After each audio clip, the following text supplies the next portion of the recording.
Hey guys, Parker here, and welcome back to another video, and I'm doing the intro in real life this time because this is going to be a little bit of a weirdly structured video for a couple of reasons. So, the big question, did I drop Lumina? And to put it short, yes. Listen, I hate dropping extremes, especially 2 in a row, but like, the experience was genuinely starting to rival Dora for just how bad it was. Now, if you were around to watch my channel when I was going through that, you know how bad that is. For those that weren't, if a level starts rivaling an experience where I died in the 60s and on nearly 300 times, it's bad. It's really bad. So, at some point, I started thinking, you know, I want to do the technology trilogy as like my final project before starting Bloodlust, so why not just get a head start on that right now? And I brought that idea up in another server, and BritDarg, who I've mentioned in my videos before, had a response to that. I don't remember what the exact response is, but I'll read it out because it's really important. Just let me get my phone. Here's the response that he had. Do you think it's necessarily a good idea to put a second extreme on back burner? Yes, it's treating me absolutely terribly. I feared that could put more pressure on yourself to meet artificial ascent and perhaps kickstart a downward spiral of never being able to finish anything. I appreciate the support or concern, I really do, but I'm not worried about it at all. If I was really worried about it, I would have just kept going with Lumina no matter how badly it was treating me. But the third sentence of that message actually made me think a little bit. Maybe just do an easy extreme or a few mid-tier insanes just to get back into the swing of beating something outright, and that made me think a little bit. You see, back sometime during the pandemic, Brit made a Bloodlust ladder as part of his Extreme Demon Saga, which, if you haven't seen it, I highly recommend it. I'll leave a link down in the description because it's like genuinely, I described it as peak GD YouTube for its time, and it genuinely is. At some point, he made a Bloodlust ladder, and I took a look at it again. Now, a lot of the levels were either too hard for me to really want to do, or just bad, or I just didn't want to do them. There's one exception to all of those levels, and that was Asmodeus. So I took some time to learn it and realized, okay, not bad, I could actually feasibly do this, and I just kept going and I beat it on Saturday night. So yeah, I'm gonna bow out here and let you enjoy what little highlights there were, considering the raw footage is all of 20 minutes, and I will cut back when it's time for the outro. So yeah, see you then. Alright, so what am I doing? Well, artificial ascent. I'm struggling a little bit, so what I'm going to do is beat something that's easier just to get confidence back, because I think that's where a lot of my problems are stemming from right now. And yeah, hopefully this will propel me into a completion of artificial ascent, and then I'll just keep going. So because I haven't recorded this level at all, I'm going to do the thing I usually do where I just run through it in practice first. Also, I am using technical icons because for some reason they make the level way easier, and I have no idea why. So this is pre-drop's okay. It's not like, at least the cube's okay. The ball, this is where a lot of my gripes with this level come in, is that all the ball parts are just are way harder than anything else in the level for no reason. But yeah, I've never really been super fond of this level, but this going for it has actually changed that. Like, I think it's alright. Like, the drop is really fun. But yeah, I can definitely see why this level is so popular now. I don't necessarily agree with all of it, but I can at least see why now. And then the last half of the level is one of my favorite parts of the level, but it also has this really weird part with some very strange behavior. Really fun swing copter. This only has like one click that's really annoying, and it's this one. And then I've somehow gotten consistent at that ship, and then the last part is the triple spikes. So yeah, there's Asmodeus. Pretty confident I can beat this tonight. If not, though, I'll just beat it while I'm warming up for tomorrow's artificial stream. Surprise, it's editing Doge. Now, at this point in the recording, I told a story. However, looking back through it while editing, the volume of the music is way too loud, and, you know, that's the case for the rest of the video, too, but especially for this, when I actually want the viewer to be able to focus on what I'm saying, too loud music, so I just decided, you know what, I'm gonna voice over and editing, because I still really want to tell this story, because I really like it. So, yeah, here's an edited together story time. So, at some point, like in the last month or so of my senior year, I started becoming very close with a girl named Michaela, and we formed a pretty tight bond. However, as you may be able to imagine, there wasn't a lot of time for us to spend together, considering, first of all, we didn't have any classes together at all. B, we didn't really see each other in the halls. C, I graduated in like a month or so after I met her. And D, now I go to a different school, and she's a grade behind me, so she still goes to the high school that I went to. Cut to Tuesday, I had a really mentally stressful concert, and I was at McDonald's after because, you know, that's where I think every concert should end. It's at McDonald's. And from where I am in the parking lot, I can see into the McDonald's very clearly, including the side profile of a girl that looks incredibly familiar. So at first I think, oh, what if it's Michaela? Should I go in and say hi? And I consider it, but hesitate a little bit at first, just in case, you know, it isn't her, because I don't want to embarrass myself. Then she turns to the window a little bit, and I recognize the very distinct eyeshadow, I think that's what it is. I don't know, makeup. And I realize, oh yeah, it's definitely Michaela. If you're familiar with the glass corridor things that a lot of restaurants have, that's like a gateway before you can enter the actual restaurant, this McDonald's had one of those, and Michaela, with where Michaela was sitting, she could see everyone that walked in through that glass corridor. So I walked in, and then when I was about halfway or so into the actual McDonald's, Michaela looks up and catches a glimpse of my face, and I immediately see her face just light up and her jaw drop to the floor.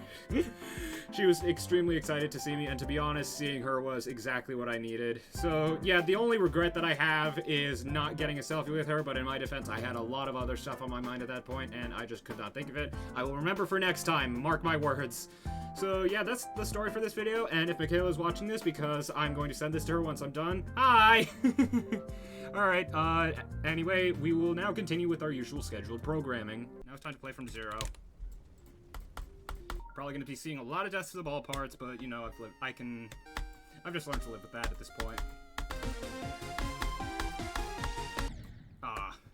Alright, first good attempt of the day. Yeah, that ship is way easier than it looks for some reason. Well, actually, I know the reason. Hitboxes in this game are notoriously garbage. Speaking of notoriously garbage, speaking of the phrase hitboxes being notoriously garbage, I was watching my Blade of Justice completion earlier this morning, and honestly, that level just makes me sad, because, like, it's already such an amazing level in pretty much every other way, but the gameplay was just basically left to dry, and it's really, genuinely just stupid unbalanced, and, you know, that dragged an otherwise nearly untouchable level down quite a bit. That's what I mean. If I get past that ball part, then I can make it to like the 50s or 60s easily.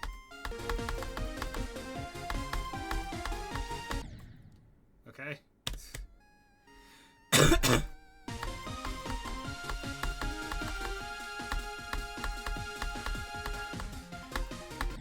Okay, second best. I'll take it. I was actually fairly calm up until like 60, basically. And then my heart decided, nope, you're not this time. We're actually gonna beat fast now. Thank you. That's what I mean. If I get past that ball part, then I can make it to like the 50s or 60s easily. What?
Case in point, if I just pass the ball, I can make it somewhere, and I made it somewhere. Yeah.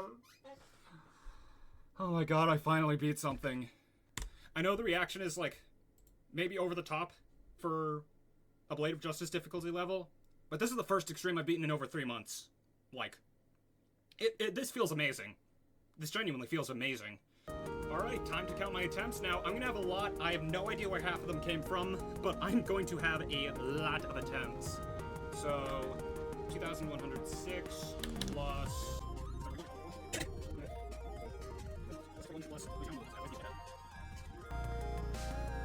Could be worse, honestly. 3,063, not bad. Okay, so, what do I actually think of Asmodeus?